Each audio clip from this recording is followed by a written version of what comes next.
Hey, I'm Wendy Garrido, and I am here to help people like you live more authentically in every aspect of your life. And I am super happy that you're joining me today because we get to talk about building self-trust and how that is such a key to authentic leadership and connection. And if you can't tell, this is something I feel super duper passionate about because, to be honest, I don't know that many people who are doing it. And I really want to see more people doing it. So today we get to dive in. So, first of all, when it comes to building self-trust in a way that allows you to be an authentic leader and build authentic connection, there's like three main elements of this. So, first of all, you have to know yourself. You can't be yourself if you don't know yourself. And you can't, it's harder to lead people while being yourself if you don't know a lot about yourself. So I'll get into this more in a minute, but you have to know yourself. Then you have to choose to be true to yourself all along the way, right? So you can know yourself, you can be true to yourself, but if it backfires on you every fucking time, you're not gonna be building self-trust. It's gonna make you afraid, right? So the third one is you have to experience the rewards of being authentic and building authentic connection. And that is what in the end will help you learn to trust yourself as you navigate through leadership situations, through building connection with people, all of that.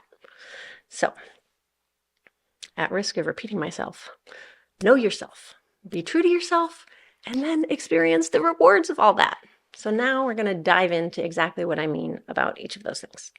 So first of all, knowing yourself, there's a few different aspects of it, like your personality and your tendencies, right? Like there's a lot of tests, there's the DISC assessment, Myers-Briggs, human design, Enneagram, all those things have at some level helped me in my journey to be able to recognize oh, my leadership flaw is that I tend to befriend people too much. And to know what type of, it was huge for me when I learned from my human design assessment that it's okay for me to trust my gut instinct and my initial response that I get like that. I used to think, oh no, that's just my gut response. I better think it through, and I don't want to trust that because I got it right away. Yeah, actually, for me and my type, it's okay to do that. And so once I knew that about myself, then I would be true to myself and I would listen to those gut responses. And then I would experience the rewards of that. And then that creates this cycle that feeds itself in a positive way. So the more that you know yourself and how you operate, the easier and better it is to be leading people from that place. Similarly, you also need to know your values. What matters to you? How do you want to show up? What's important to you? What are you modeling in the world? What are you trying to create more of in the world? Are you someone like me where freedom and authenticity are so core to you? Or are you someone who, safety and stability are very important to you? There's not a wrong answer here, but it's just who are you and what matters to you? Because I truly believe that in our leadership roles, we will find and draw and resonate with the people who are a match for us. And so I get to lead the people who want to experience and inspire more freedom and authenticity in the world. But that doesn't mean we don't all freaking need security and safety and stability also.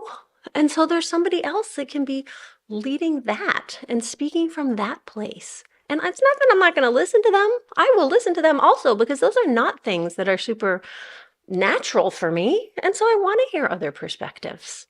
But you need to know, what do you stand for? Who do you want to be? What type of world do you want to create? So that you can be in alignment with that and you can also explain and help other people know what to expect from you as you go through your life, go through your workday, go through your meeting, create your videos, like be yourself. Also, it's very good if you have a sense of kind of your personal growth edges, your trauma, your triggers, like what are you healing from? Maybe, I mean, it's certainly, you can be authentic and not know those things. But if you're going to be an effective leader, you can't be blind to those things. You have to be able to integrate how those are impacting how you show up and how you respond to other people. And you have to at least be able to have a conscious awareness of them and or a willingness to be open to having that conscious awareness, to getting those insights, to not immediately making everybody else wrong because you're upset about something, but to be able to look at, like, why am I upset about this? And to harvest, like, to me, it kind of feels like digging the gold nuggets out of the shit. But it's like, how do you harvest the gems of what matters to you, or of what healing needs to be done within you? And using these authentic interactions that you're having with people and these authentic reactions and responses and triggers that are going to come up in you to create that healing and to create that connection. So let's see, let me refer to my notes. Yeah, so then here's the other one, which is really important, which is, how does your instinct show up? How you have to be connected to your body and your feelings enough to recognize when they are giving you feedback. So how does that show up for you? And over time, you will develop an awareness, right? Like, oh, every time I get this pit in my stomach, it means that I'm saying yes to something that I don't actually want to do.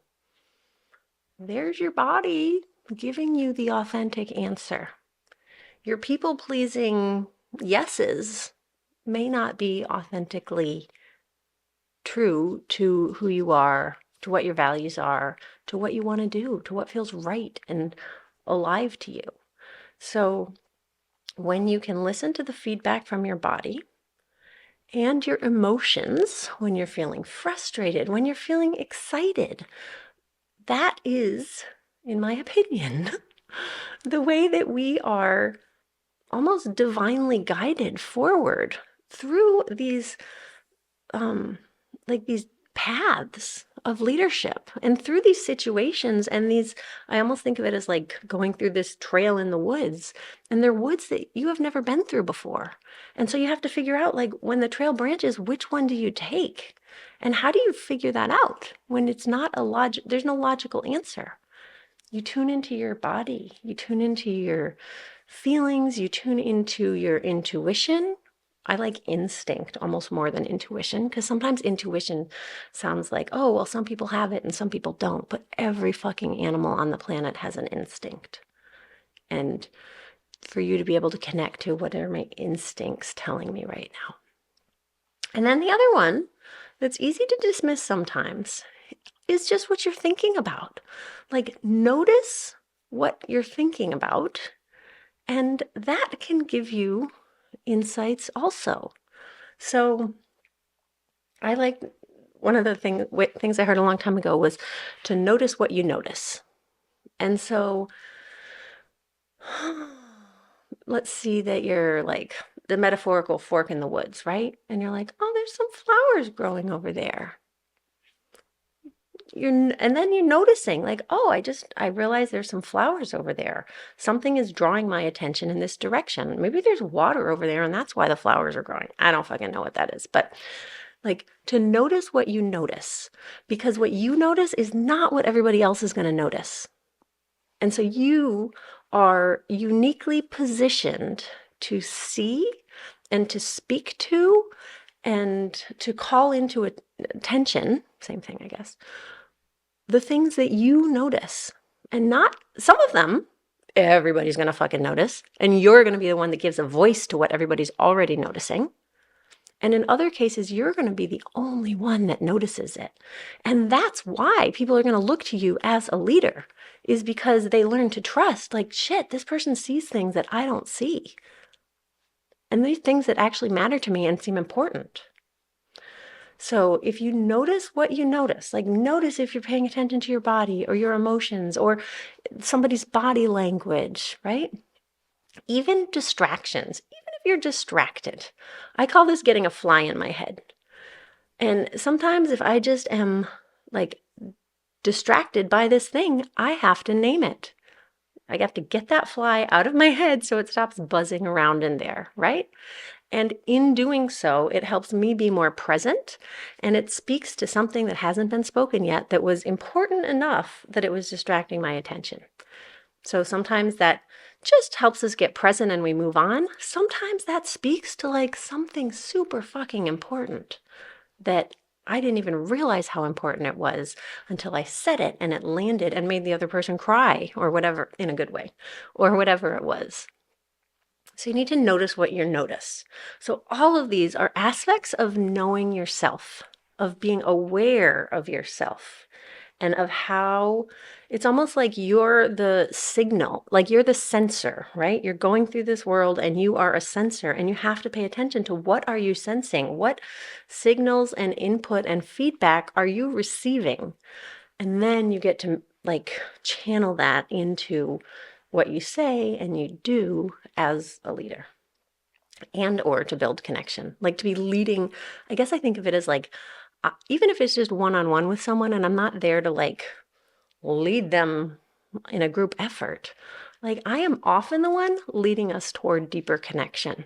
And the way that I lead someone toward deeper connection one-on-one is not categorically different than how I lead a meeting to be with my team, because it's all about tuning into myself, knowing myself, tuning into myself, and then moving into step 2, being true to myself, right? So to me, what this often means is speaking from the heart. So I am very liberal with my gratitude and appreciations. This is one of the hugest things, I think, that helps the people around us feel valued. And it's so refreshing and meaningful when it's coming from an authentic place. I'm not like, oh, I better give a compliment because I read that study that said that I should give a compliment every 6 days or whatever the hell. Like it's every single time that I experience a moment of gratitude and appreciation for someone on my team or for the way that someone is showing up in a conversation, I fucking say it. Like, especially like if it's a criticism, I'll take time to like filter it and make sure that I'm going to say it the way that I want to say it. But if it's gratitude and appreciation, I will just say it. And a lot of times, the reason that people hold back on these things of truly expressing the depth of gratitude that they're feeling is because they're afraid of the emotion and they're afraid it's going to make them cry. And even though I don't like to perpetuate gender stereotypes, what I love to say about that is fucking man up and cry about it. Like, so experience that depth of emotion and share that with the person that is like giving you this gift, that is leading you to feel this gratitude. Like, don't be afraid of that. So being willing to speak from the heart often means being willing to be vulnerable. For different people, that means different things. Sometimes somebody dropping into their feelings and crying in a conversation might feel vulnerable. To somebody else, they might not shed a tear, but talking about their fucking finances feels extremely vulnerable. Whether it's like whether they're deep in debt or have a huge net worth. Either way, it can feel vulnerable. Like, what feels vulnerable to us? It's totally subjective. So when I am willing to be the first to be vulnerable, it creates, and this is something Brene Brown talks about, like, it creates a container of safety. And it's crazy to me how often, it's not crazy, it's totally logical actually, but it's remarkable how often I will get on a phone call with someone for the very first time, but because they've watched my videos, they've listened to my podcast, they've heard me cry and talk about my challenges in life, they get on the phone and they're like, I can't believe I'm telling you this. I've only told my therapist this, but whatever. Because I am not here to judge them. I'm here to support them. I'm pretty fucking compassionate. And if I do have a problem with what they're bringing up, they trust me that I will speak to it. And not in a way that makes them wrong, but that is just sharing from my experience and my feelings. So going along with that, being true to yourself, like I said, that fly in your head, it also means a lot of times to speak the unspoken. And sometimes that's gratitude. Sometimes it's kind of calling it like it is. And it may not be like, being authentic does not mean compassionate. You can be, I'm always laughing at it. I'm like, you can be an authentic asshole, right? I mean, at least they're being authentic. It may not inspire people to want to follow you as a leader if you're authentically an asshole, right? But you can, I lost my train of thought because I was like, who the fuck is going to be an authentic asshole when you're leading? Hopefully you're not. But sometimes it is, right? Like sometimes we have our triggers and we get crabby or we get nitpicky or snarky. Not that I'm speaking from experience. Like we can be authentically an asshole or authentically a mess, and that's okay. Part of being an authentic leader is being brave enough to model the full spectrum of who we are. And it means I see so many people in leadership positions who are so deathly afraid that if they are honest about the things that they're struggling with, especially if it's related to their field of expertise and they are, for whatever reason, having a hard time with it, like it is very scary for them to be authentic about it. And you don't have to always be, but if you want to be true to yourself and experience the freedom of that, and you want to build relationships that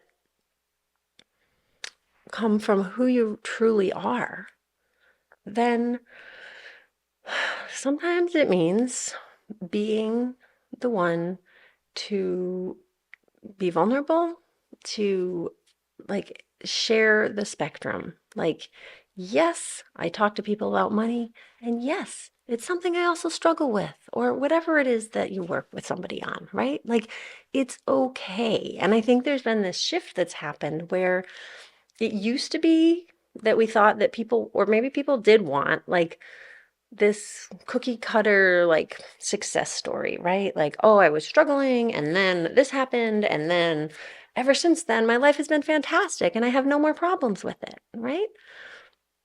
If anybody ever wanted that, we're a little bit over it by now. We often don't believe it. And even if we do believe it, it's not easy to relate to because it's easy to be like, well, that's great, that worked out for you, but I am still struggling with these things. And when we have somebody who speaks to that struggle that we still have, even though we did all of these things and we learned all these things, and that's when we're like, shit, this person really gets me. And they know what I'm dealing with. And oh, they have figured out some new things that I haven't figured out yet. I want to hear from them. I want to know what they've learned because they feel like you fucking understand them. Sometimes it's calling somebody else out, right? So I'm not saying you have to say that somebody is the asshole necessarily. But if you're in a room and we're in a meeting and one person is dominating the floor or droning on about something, and like everybody else, maybe you can tell, I can usually tell, like, okay, half of these people are also checked out, and I know I am bored as fuck, and I can't handle another moment of this. So I will often be the one to speak up and say something like, hey, I notice Mike has been talking for like 10 minutes, and I want to make sure that everybody else gets a chance to speak as well. Mike, I'm feeling a little frustrated because this is the third time that we've asked you to do this. So could you either set a timer on your phone for 15 minutes and not talk? Or would you be willing to step out of the room because I really want to hear what other people have to say?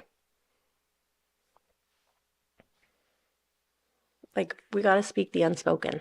And when you do that, that naturally makes you a leader because everybody else wanted that fucking guy to shut up too, but they didn't have the balls to say it. Or the ovaries. Or the, whatever else. Why is there no other thing that's not gendered for that? I don't know.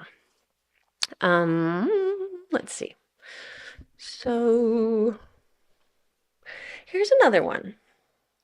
Communicating clearly and ideally compassionately about your feelings, your needs, your desires, and also your limitations, right? Like, I am real clear that, like, sometimes I'm just fried and I don't have emotional capacity to hear other people. And I get to tell them that, and they can get it because they know that when I do have capacity, I really show up for them. And so it's like my self-knowledge that, like, oh, if I get on a phone call, if I get on a meeting in this state, it's probably not going to go so well.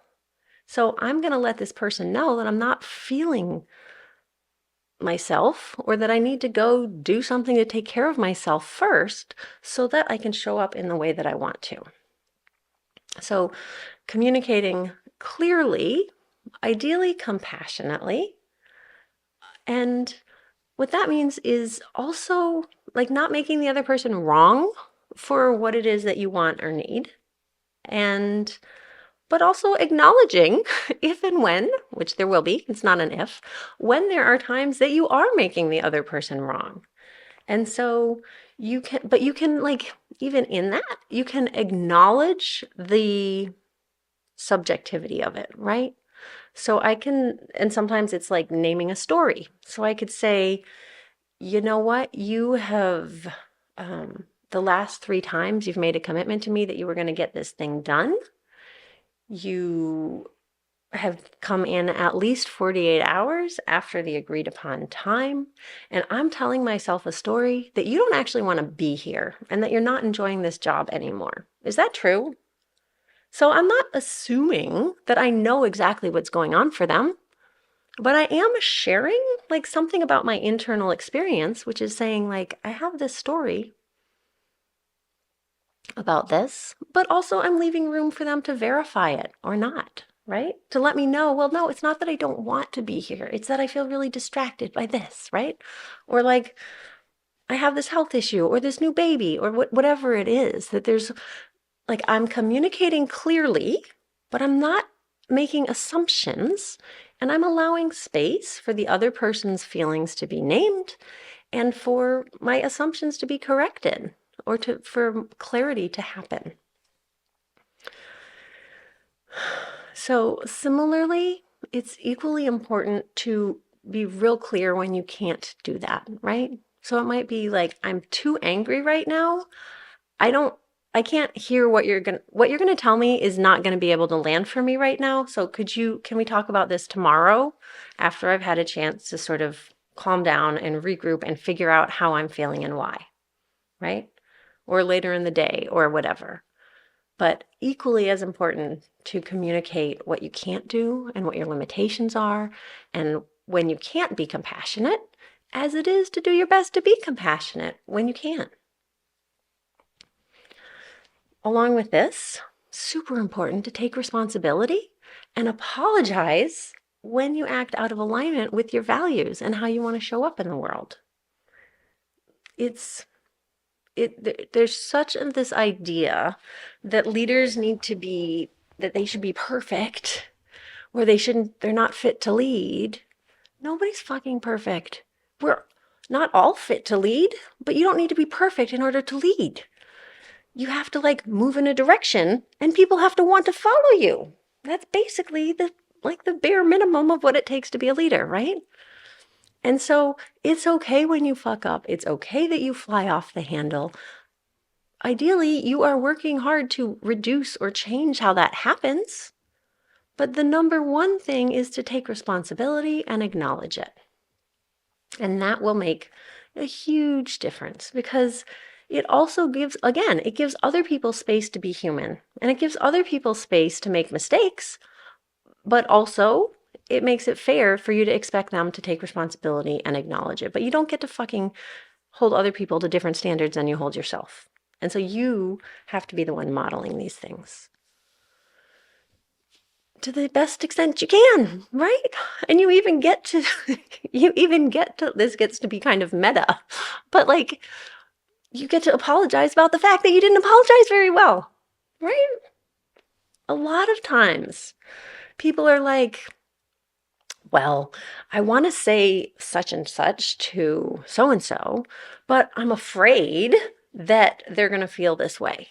And I'm like, okay, so instead of just saying such and such to so-and-so, tell so-and-so that you're afraid to tell them such and such because you're afraid you're going to feel this way, but you also want them to know this, right? There's like this sharing of the whole story. Like, don't just share a snippet, share the whole truth, your whole truth. And sometimes it's like easier for us to share our whole truth with somebody else that's not the person we're talking to, but it's most meaningful and most connective and will build the strongest ties when you share it with the person it's actually fucking about. Because it's okay that you have these complex feelings. It's okay that you want to celebrate your successes and you also know that the other person has gone through a hard time. Don't just ignore the fact that they went through a hard time and don't speak to that and just be like, oh, look at my successes. That seems shitty. But if you can hold both of those and be like, oh my gosh, I know how hard of a space you've been in, and it makes it hard for me to share these things. But at the same time, I am so excited about them and I want to share it with you.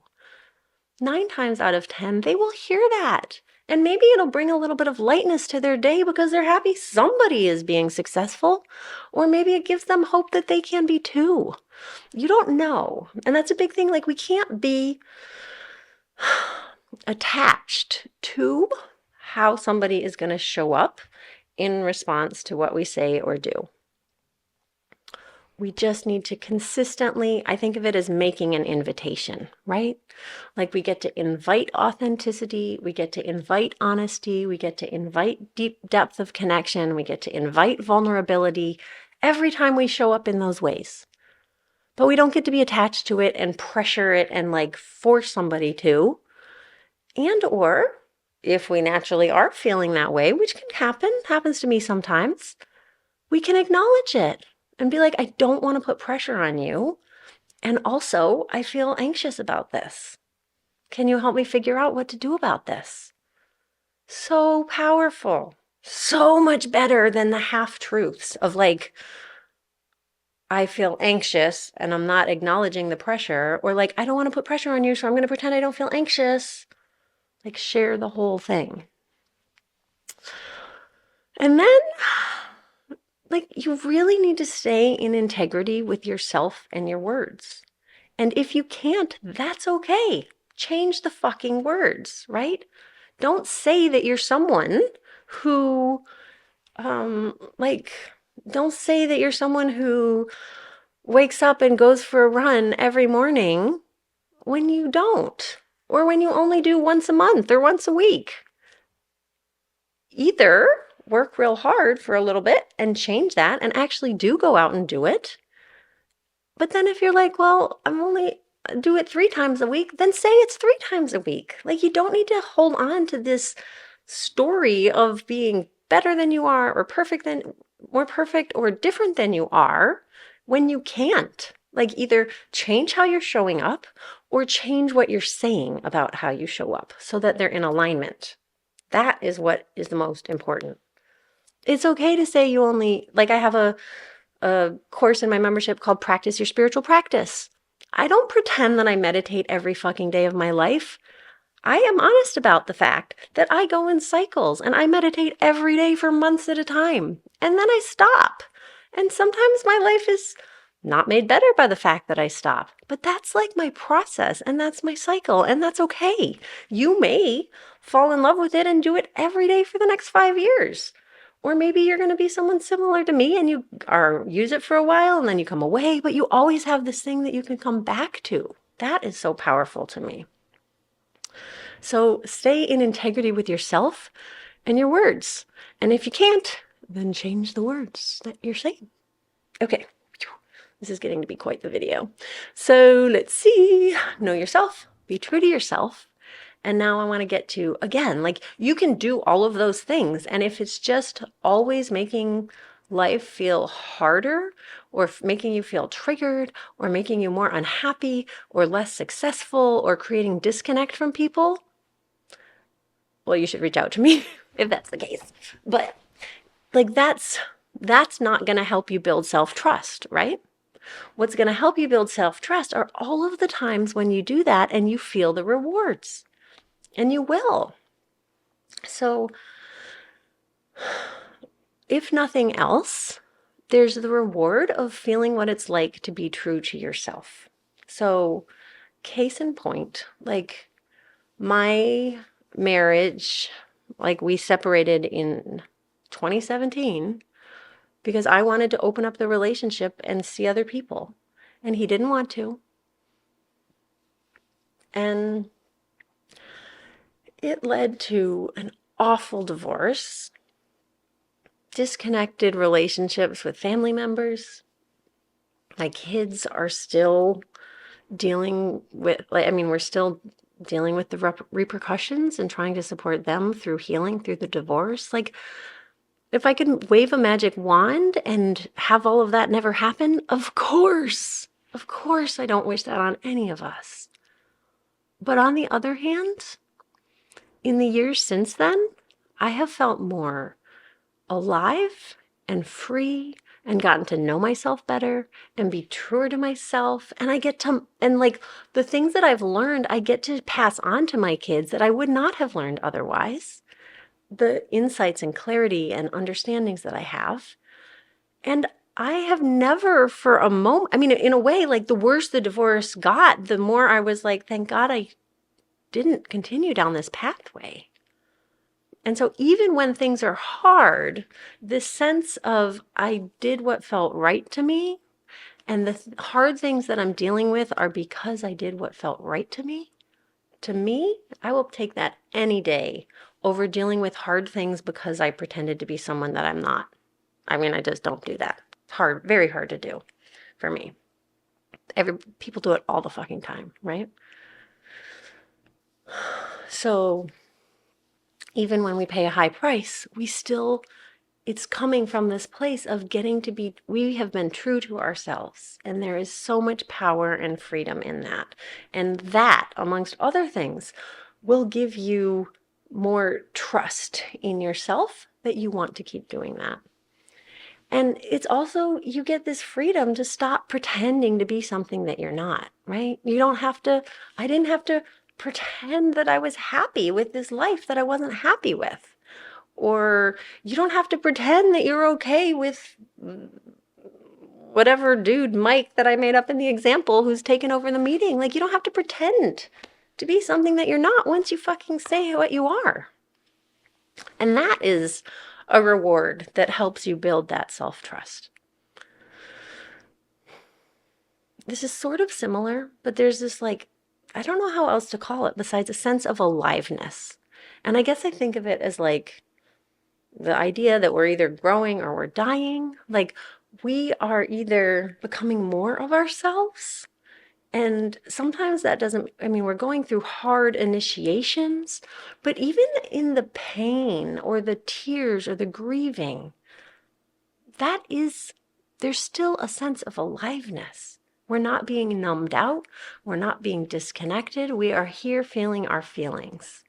And far too many people are wandering around the world feeling numb, disconnected from themselves, like not experiencing a sense like they just have given up and kind of feel dead inside, partly or in full, because they've given up on being true to themselves. And so when you are true to yourself, you experience this sense of aliveness, even if sometimes it hurts, but you feel it. And that will help. Like, then you want more of that because it is better to be connected to your aliveness, even if it's hard sometimes, than to be disconnected. Another reward is the depth of connection that you can create with people. This is incredible. I can't understate it. And like it happens to me in my personal life, in my business life. Like I just create such rich emotional connections with people. And I get to see them and know them and be seen and known by them. And when you're seen and known for who you authentically are, it is so sweet. It can be vulnerable sometimes, but it's also so sweet and freeing. And then it's like, yep, I want more of that. And that helps you build the trust that you're doing the right thing, that you are having, and then you get support. Like you get more,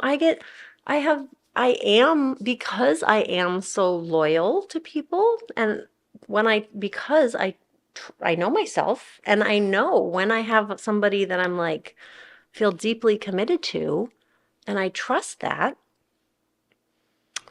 and I operate from that place, then I create this sense, like there's just this sense of loyalty. Like I'm often the first one. I'm like, I will be here. How can I support you?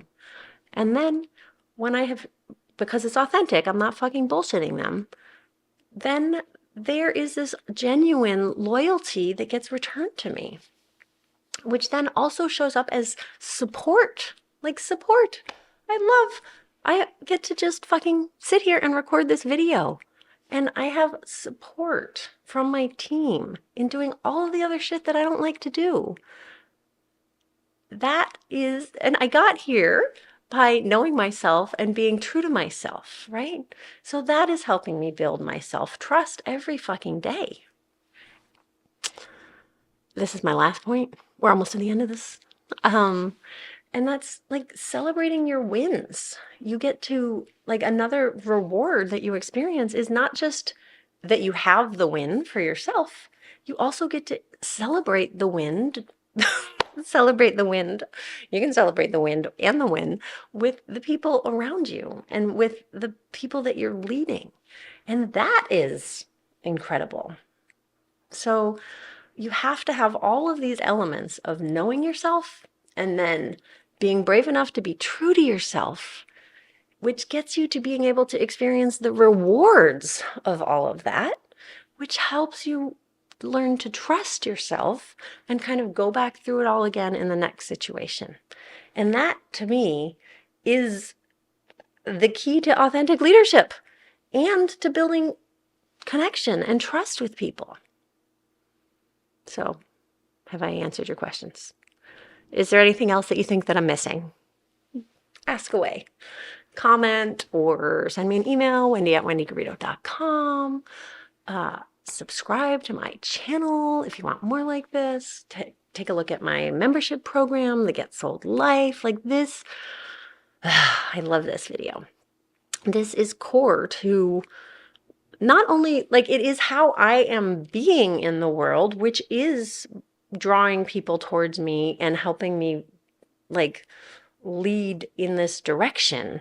But it's so important that we have more of us doing this, right? So I hope this answers your questions and helps. If you have any more questions, reach out to me. And otherwise, yeah, I would love to hear your celebrations and challenges and how it's going for you with building your self-trust and becoming a more authentic leader and building connection. Let me know. Okay, big hugs. Bye-bye.